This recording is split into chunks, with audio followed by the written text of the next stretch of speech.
Welcome to Real Estate Common Sense. I'm your host, Lisa Spencer, international trainer, real estate coach, and author of the book Real Estate Common Sense. After you master the basics of launching your real estate business, it is essential to partner with other professionals to ensure a smooth transaction for consumers. We have landed here at Episode 5, Season 2. And although we have had wonderful interviews with amazing professionals, we have received feedback that many of you felt we skipped over how to find and develop relationships with the professionals that will be the key players on your real estate dream team. So today, let's back up a bit and review how you can find the perfect partners and create a dream team of professionals that will support your clients and your business. We have to refer back to our very first podcast, Selecting a Broker and Joining Teams, for some perspective on how to build relationships with professionals when you are a brand new realtor. Selecting a broker for the launch of your real estate business is crucial, and unfortunately, many agents are so excited about getting started, or like me, are influenced by friends and family and launch their business without doing much research. As you begin your real estate career, you're going to lean heavily on your broker and fellow agents for referrals of top professionals. Then, as soon as possible, it's important to start building a dream team of your own. We launched Season 2 with 4 of the most important professionals realtors need to have on speed dial. It took the feedback from a few of our listeners for me to realize that not everyone has the resources and background necessary to develop and maintain a real estate dream team. This could easily snowball into a 2-hour episode, so we'll limit our conversation about each team member of the dream team to just a few questions. We want to answer what value do each of these members bring to our clients, and how do we introduce these team members to our clients? Then, how do we vet them? How do we know we are recommending someone who will provide our clients with the same level of service as we do? And lastly, how do we become a member of their dream team and expand our potential for growth? We started with the mortgage lender, who should be involved with you and your client from day one. Then the title company. That will be your first stop when you've executed a contract. And then we spoke with a credit analyst, which may be a detour for some clients that they need to take on their road to home ownership. We also reviewed the valuable role of the home inspector. We'll start with these team members and then review other members of my ideal dream team, which is by no means a comprehensive list, as there are potentially more than 30 professionals involved in a real estate transaction. Here's a list of professionals that you may want to include on your real estate dream team. A mortgage lender. We already talked to one of those. A credit analyst. A title company. An attorney and a home inspector. A transaction coordinator, a photographer or videographer, a home stager, a painter, a roofer, a handyman, and a cleaning crew. A surveyor and appraiser are also helpful. Who can miss the insurance agent? And lastly, someone who specializes in 1031 exchanges. I could go on, but this is a lot of ground to cover. So we'll start with the mortgage lender and credit analyst. You're not going to have to search very hard to find a mortgage lender, and the value they bring to the home buying experience is pretty self-explanatory. Many consumers may come to us with an already established relationship with a lender, but that should not prevent us from introducing them to our team member. Having a relationship with a credit analyst can also help ease the blow to a consumer that gets that news that their credit score will prevent them from purchasing. Helping someone navigate credit repair can elevate your value to a buyer and generate referrals from grateful clients. It won't take long for you to experience the nightmare closing delayed by an incompetent lender, and you can use that experience to encourage your clients to get a second opinion with a lender that you trust. The role of the lender and the agent is governed by RESPA. There are stringent regulations on how we can work together, so seek the advice of your broker before entering into any co-branding or co-marketing arrangements. Let's move on to the title company and/or attorney. The title company and/or attorney ensure that your buyer is purchasing a home without any title encumbrances, such as liens or claims from previous owners. Your broker may have an affiliation or preference for these services, and at the end of the day, There are only a handful of title insurance underwriters, so the value to you is the representative that is at the closing table. Ask around and see who other agents prefer. Take a stand for your clients and request the closers that you know will be patient with a detail-oriented buyer or an emotional seller. Don't allow a flustered closer to sour an experience that you have taken months to bring to fruition. On the other side of that coin, don't forget to thank a helpful, patient, and knowledgeable closer that helped make you look good. A thank you card or an invitation to lunch can go a long way in building rapport and a solid relationship. The same advice applies to attorneys and their paralegals.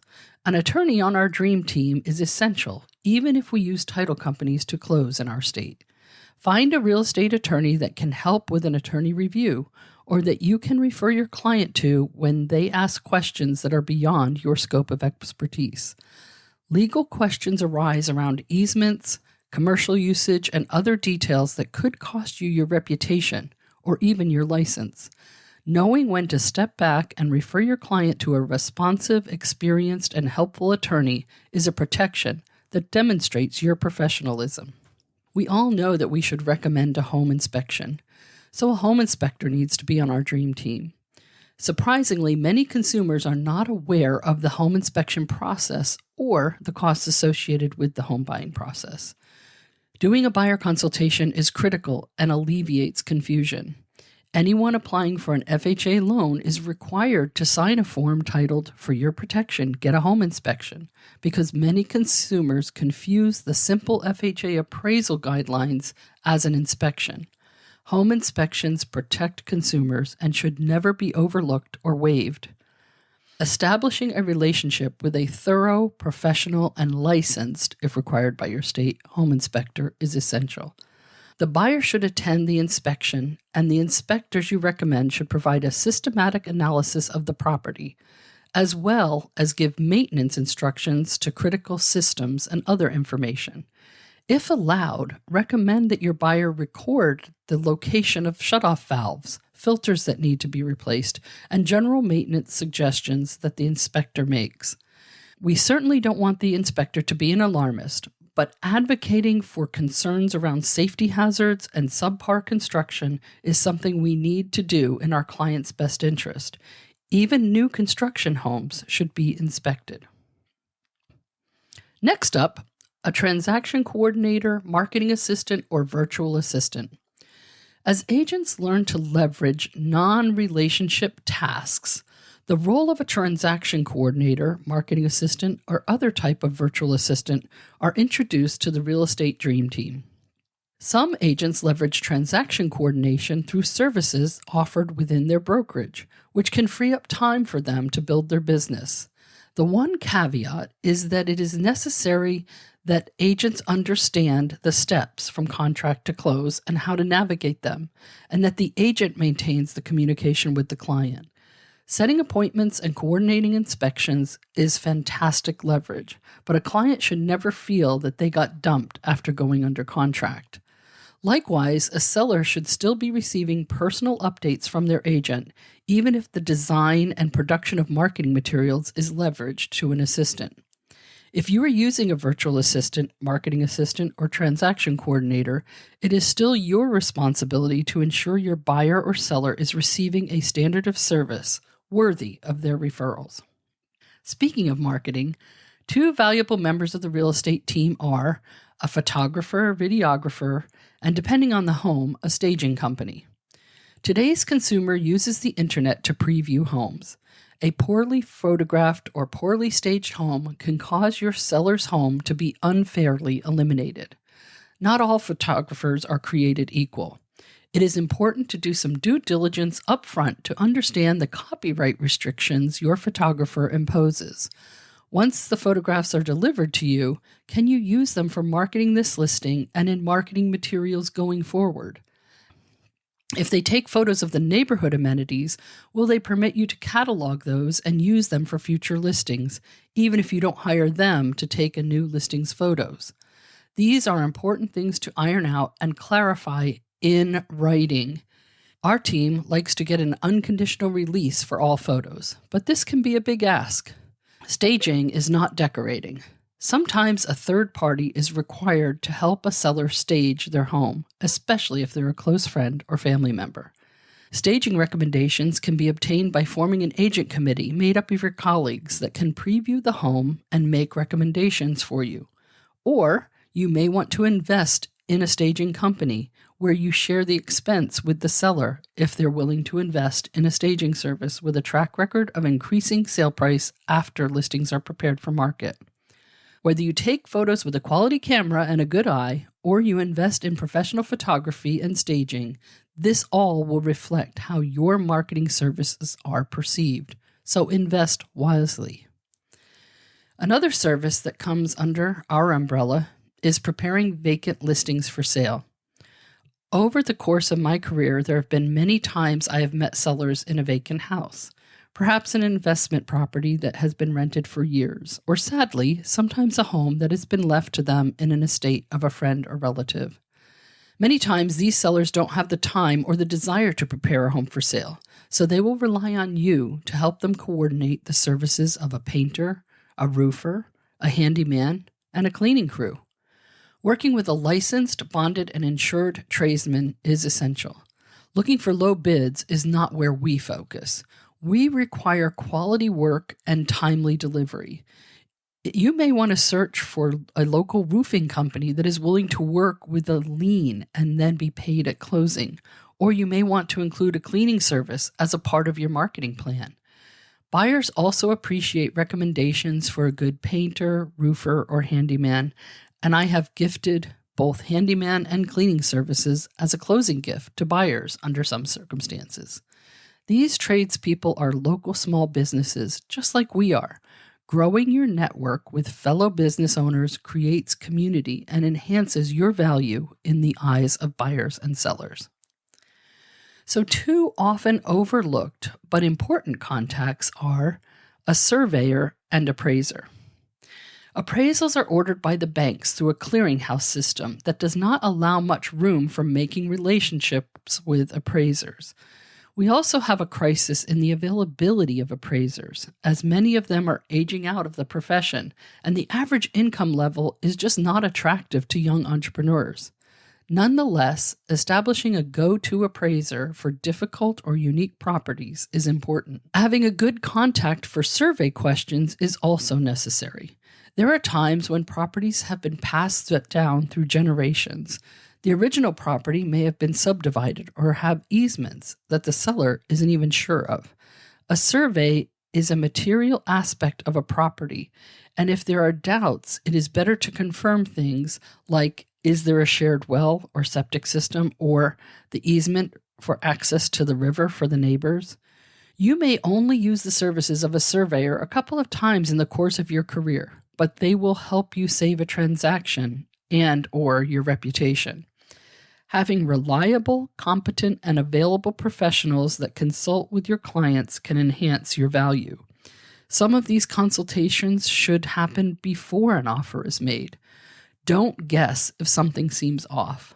Stay in your lane and refer to the subject matter experts. One such expert is becoming an essential member of every agent's team, and that is the insurance agent. The insurance costs in some properties can make a difference on whether your client can afford a home or not. Having a trusted insurance agent, especially in coastal areas, can save a lot of headaches. Understanding how local properties are impacted by ever-changing insurance guidelines is important. Referring your buyers to a trusted insurance agent can help them evaluate when a higher deductible or replacing a roof could actually save them money. If you can establish a hotline with a great insurance agent that will walk your buyer through insurance costs before they make an offer, it will save you the embarrassment and escrow dispute over a canceled contract once cost-prohibitive insurance rates are uncovered. Scheduling a semi-annual lunch with your favorite insurance agent will help you explain the impact of an aging roof, adjusted flood maps, and the ubiquitous credit score. And all of these have an impact on the cost of insurance policies. Having a basic understanding of insurance trends will help you save your clients money. which brings us to the last professional we will review, someone who specializes in 1031 exchanges. A 1031 exchange is a vehicle for tax savings utilized by investors. A 1031 exchange is not available for a homesteaded property, as a homestead property often qualifies for a different type of tax savings.